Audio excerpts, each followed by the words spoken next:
नमस्कार मित्रांनो, आपल्या सगळ्यांच्या नजरा लागलेल्या लाडकी बहीण योजनेच्या 14व्या हप्त्याबद्दल एक महत्त्वाची बातमी आली आहे.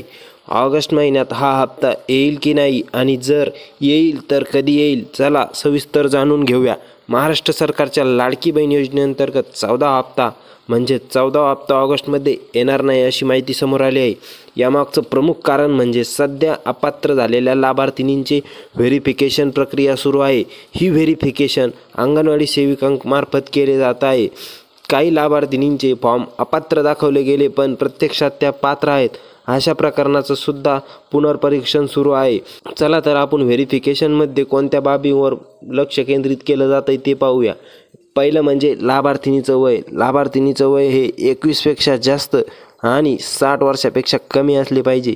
आणि या बाबीमध्ये जर तुम्ही बसत नसाल तर तुम्ही लाडकी बहीण योजनेमधून अपात्र आहात.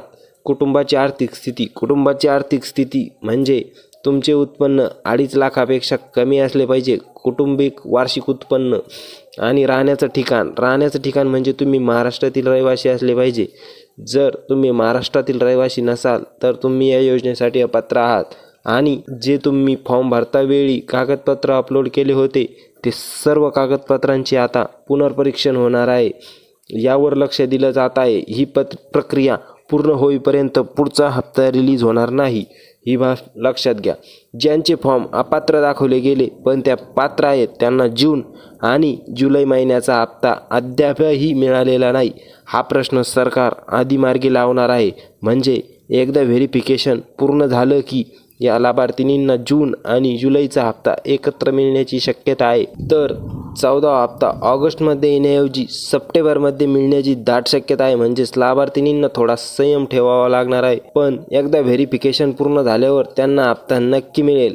कारण व्हेरिफिकेशन होण्यासाठी 15 दिवस ते 1 महिन्याचा कालावधी लागणार आहे. यामुळे तुम्हाला ऑगस्टमध्ये हप्ता मिळणार नाही. तो हप्ता सप्टेंबरमध्ये पहिल्या आठवड्यातच मिळून जाणार आहे अशी बातमी समोर आली आहे. थोडक्यात हा विलंब तांत्रिक कारणामुळे आहे आणि सरकारकडून यावर काम सुरू आहे. तुम्हाला ही माहिती उपयोगी वाटली असेल तर व्हिडिओला लाईक करा, शेअर करा आणि तसेच लाडकी बहीण योजनेच्या पुढील अपडेटसाठी चॅनलला सबस्क्राईब करायला विसरू नका. धन्यवाद.